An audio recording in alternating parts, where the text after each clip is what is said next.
So I think the most important thing is to have an open mind. Whenever you come to college, it's not just about getting an education anymore like it was in high school, middle school, elementary school. Now it's more about sort of narrowing in on what you want to do in life and putting you in the best position to get there. So I think having an open mind to all the different possibilities, whether it's with clubs or different classes you can take or what major you might be interested in, all of those things, it's important to have an open mind and maybe step outside of your comfort zone to make sure you can find something that you really are going to love to do for the rest of your life. It's really amazing the people I interview are not prepared, don't know what the company does when they come to the interview. It's always good advice to go to the website for the company, read about their history, what their product is, and try to gain some knowledge in that area. I'd say go with something you're really interested in. I mean, it's good to be practical, but it's also, you have to have an interest in the work or else it's just going to feel pretty empty. So that would be my advice. I was out in the workforce for a while and determined I wasn't really where my fit was. So I decided I was going to come back here. I did the TV and video program here, really enjoyed it, and it actually turned into a great opportunity here at Parkland, as now I do the CobraSports.net broadcasting. So kind of a non-traditional route, but it still worked for me in the same way. But I really feel like that Parkland can really do a great job of preparing you to get out there and actually make a career for yourself. And the first thing I just asked a bunch of my friends who already graduated from college, and they pretty much told me just develop the good habits early on. So organization, if you're really disorganized, time management. So I interview people all day long. So one of the questions that I ask is, tell me something you know about our company. And that's something that a lot of times people don't do their homework and they don't do their research. So they don't know. So they're just kind of applying for jobs because they see it. And it tells the recruiter something about you and your interest in looking into the company that you may be spending a significant amount of your time in. So I say, do your homework, do your research. And also, when you're being interviewed, you should be interviewing the company as well. For someone that's just starting college, I would say that it's really important to just go to class all the time. I feel like with college here, it's so easy to just skip a class because you think you don't need to go, or that, one class is not that important, like one day. But if you're always in class, like all the time, then I think that just gives you a better chance at doing really well. I'd say good organizational patterns, even if you don't necessarily have good study habits. I'd say just being organized, having good time management, making sure you're getting your assignments in is probably the most important thing. Don't be limited. Don't have tunnel vision for what you're looking for. I mean, there's times when you may have a degree in one thing, but if you see something out there that you like, that appeals to you, go for it. Give it a shot. Give the employer a call and or the application, whatever it may be, and go for it and see if you can get your foot in the door, get an interview, and then just let it roll. And like I said, enjoy the experience. I know it's kind of tough. It is sometimes nerve-wracking to be out there with a new job search, but like I said, don't be tunnel vision with what you went through school for. But take all comers and take a look at anything that's out there. Hands down, find something that you are passionate about, something that you show integrity about, that you're honest about, not only to the company but also to yourself. Keep an open mind. Come in, take a look at what's offered. Sometimes you want to start with your general studies classes first if you're undecided. There's a lot of different folks around the college, counselors, the Career Center. You can go there. If you have no idea, talk to people, ask questions. I would say to definitely get involved in like a student organization or a club. There are plenty of them here at Parkland, and you can find something that fits your interest, and if you can't, it's a pretty easy process to go ahead and start that club up. It gives you a chance to meet people that are similar to you, and make new friends that maybe you didn't have anyone you knew coming here, and it's easier to connect when you're involved in those student organizations. In class, we definitely have to socialize more, so keeping good ethics, staying on task, being a person that can work with all different types of personalities is really important for whatever field you're going into. I think it's really important to know that even though you do not have a career in mind, to not hold back on college. I feel like a lot of high schoolers may feel, well, I don't know what to do, so I don't think I should be going to college right away. But having a good start an early start is really good, whether you know or not what you want to do. And that's what college is for, I think. You figure it out with classes and other people, a bigger environment, more diversity. So you learn more about yourself and you're able to decide or you're able to meet other people to help you decide, what it is that you want to do. The main thing that all of our employers want is somebody that's going to show up and work hard, not have a lot of attendance problems, be able to think on your feet, think critically, able to kind of change at a moment's notice, because that's what surgery is, that you may be planning to go in and do orthopedics one day and somebody's called in sick and now you're in the vascular room. And you have to be able to make those adjustments quickly, work as a team, regardless of who's on your team, and then most of all, show up and work hard. Be yourself, be confident, confident in what you do, and I would say have like an elevator pitch ready. Generally, recruiters are meeting so many candidates at a time, so a lot of times if they can have like a nice, fresh elevator pitch, it's very helpful in terms of making a presentable image, making an impact and an impression. I would say take advantage of every resource you can at your college or university. There's so many offices, opportunities, clubs that if you don't really reach out and look for them, you're missing a lot of opportunities. Fall in love with learning.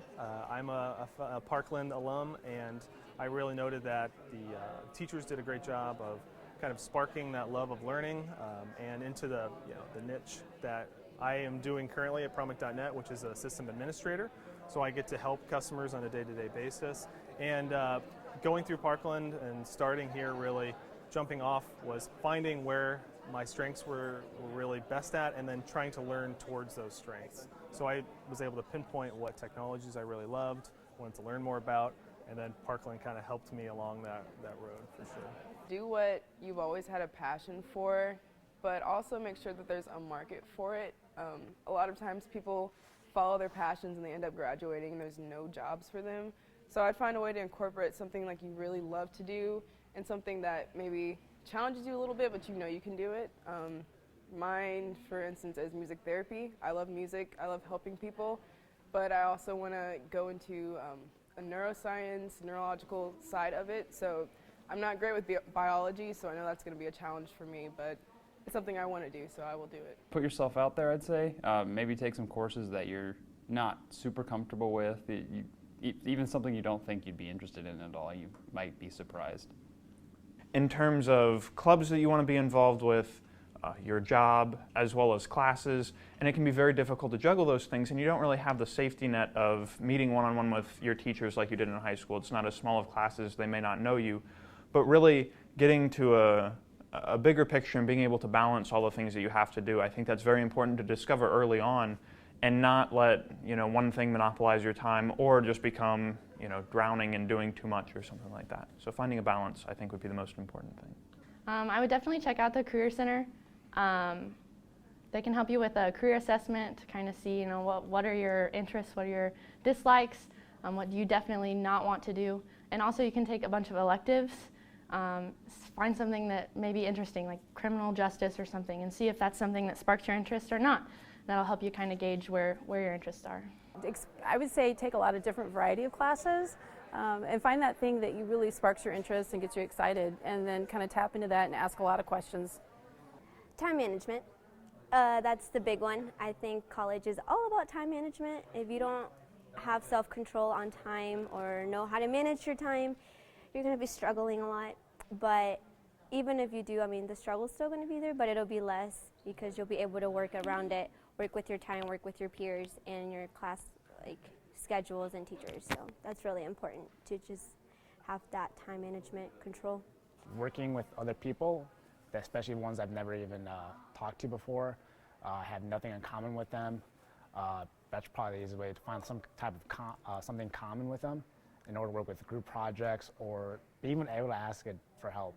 Honestly, it's been the best thing that I've been able to take away in most of my classes.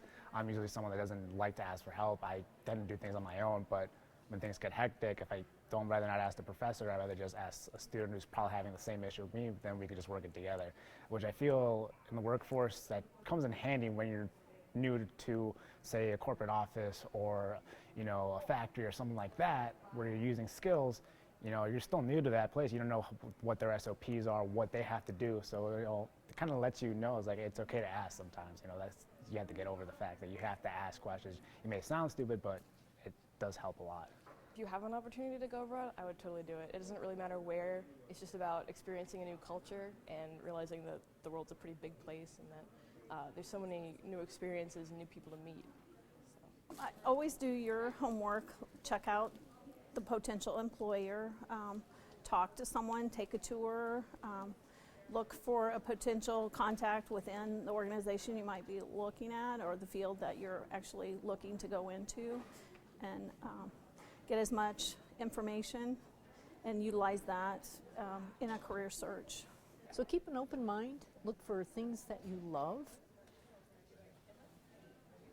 choose your coursework effectively so that you don't have a lot of coursework that doesn't transfer. And if you're taking a health careers program, remember that your clinicals are basically the longest performance-based interview you will ever have. Is to take your time and do quality work. Don't be in a hurry because this is a career you're going to have the rest of your life. So don't rush it, do quality. It's not how fast you get through, it's how well you do each and every class. That's usually the best advice I can give them because this is your groundwork, this is the foundation of your house, and then you can build it as high as you want. The main thing that all of our employers want is somebody that's going to show up and work hard, not have a lot of attendance problems, be able to think on your feet, think critically, able to kind of change at a moment's notice, because that's what surgery is, that you may be planning to go in and do orthopedics one day and somebody's called in sick and now you're in the vascular room. And you have to be able to make those adjustments quickly, work as a team, regardless of who's on your team, and then most of all, show up and work hard. I would say number one is be here, have your rear end in the seat, and be ready to go. And that means ready to go means have your books, have something to write with, all those kinds of things. So, and it seems simple, but my students that are here on campus, prepared, on time, ready to go, tend to be the most successful. Some job search advice would be hands down find something that you are passionate about, something that you show integrity about, that you're honest about, not only to the company but also to yourself.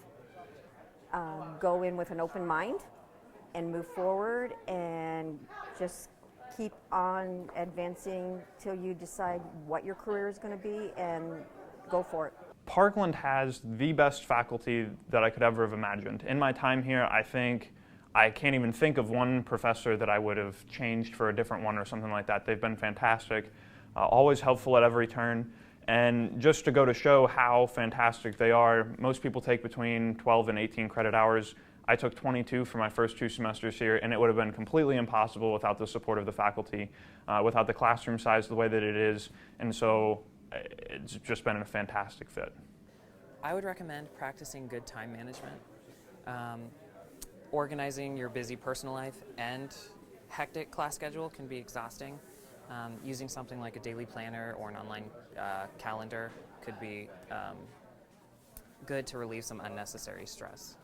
I think it's important to plan out your college career to the best possible. Think about what you're going to want to do after college, and then put together a course plan.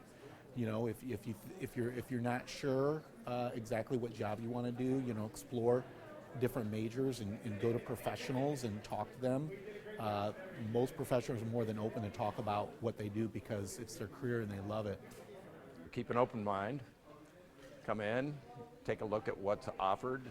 Sometimes you want to start with your general studies classes first if you're undecided.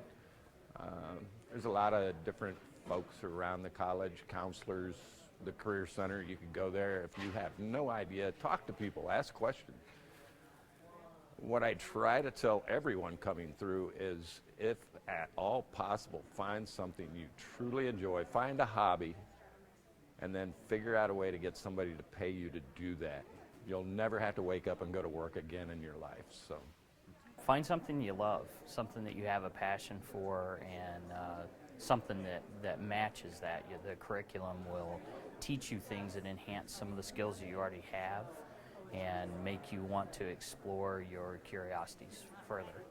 I think as budgets get tighter and tighter and employers have smaller and smaller staffs, I feel like versatility is key. The more skills you can have, the more different tasks you complete, the more valuable you're going to be to that employer. So whenever I'm meeting with students at admissions, I always encourage them to try to obtain the most amount of skills possible, because it's kind of over where they're going to hire you to do one job. They're really wanting you to do a lot of different things, and it's going to help their bottom line, because they're not going to have to pay 3 or 4 different employees to do the same task if you have the skills that you can cover all of those tasks. Prioritizing, setting goals, and having people around you to keep you accountable. Over here at Parkland, it's really been wonderful to have the advisors over here and people in the Career Center that kind of give you options, because a lot of the time, like I mentioned, you have a big vision, but you don't know exactly what foundation can I start with. So that's been really useful here as well. Well, for students at Parkland, usually we try to get them to do gen ed classes and kind of test their strengths and weaknesses. And generally with the different types of classes that are going on, they find which skills they excel at, and then they go towards a career that's in that. And then the Career Center helps with finding jobs that match those interests. My best advice would be to have a good cover letter, have a resume that's neat, no spelling mistakes, because that's a big turnoff right away. And then just explore companies that you'd like to work for. Blanket those companies, and then be ready for callbacks. And when they ask you to come in for an interview, be prompt, dress nice, be courteous, things like that. It's really amazing the people I interview are not prepared, don't know what the company does when they come to the interview. You know, it's always good advice to go to the website for the company, read about their history, what their product is, and try to gain some knowledge in that area. Be flexible, not only for hours, but as your job title, it may want you to do one thing, but you have experience in another. You want to be able to expand on that and be flexible.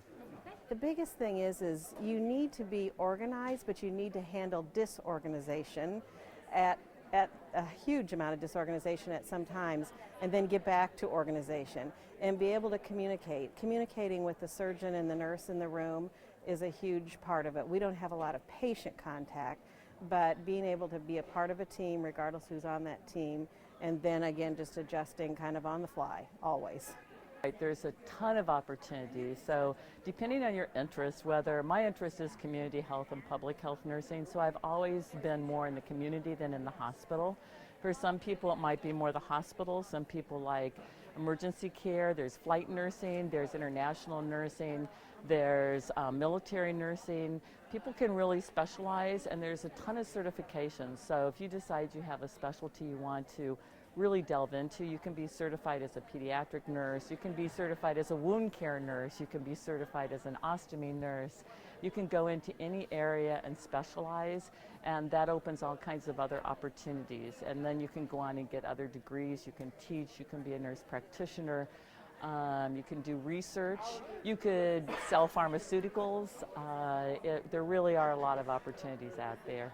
Always do your homework, check out the potential employer, talk to someone, take a tour, look for a potential contact within the organization you might be looking at or the field that you're actually looking to go into, and get as much information and utilize that in a career search. Good organizational patterns, even if you don't necessarily have good study habits, I'd say just being organized, having good time management, making sure you're getting your assignments in is probably the most important thing. Having to stay in this level of learning is very important in tech. Being able to stay up and research outside of, just your 8 to 5, you're doing what you're working, you've been working with for years. You have to look past that and where trends are moving. And what technologies people are starting to kind of lean towards, so that you can be ahead of the game and really have that offering ready for people when they start calling you up about it. Like, hey, I've been learning about X, Y, and Z. Well, you should have put in a couple hours reading about it and testing it yourself, and just so you can have these intelligent communications with the customers. So yeah, learning is always key in tech, for sure. I came down here not knowing anyone. I joined it mentor-mentee mainly because I figured it would kind of be a good resource. It actually did. The mentor actually pushed me to join Club Latino as well because he was a member as well. He was one of their active members. Got me into it, which kind of helped me open up my horizons to other people. It's actually helped me make connections. And say, for instance, at the U of I, one of the the leaders of the Commodity Compadre program is now an administrator at the College of Liberal Arts and Sciences, and he's helped me get connections with people in the College of Engineering, which has been a great asset to me, especially when I'm getting ready to transfer. I have people that are willing to help me make the transfer process a lot more successful.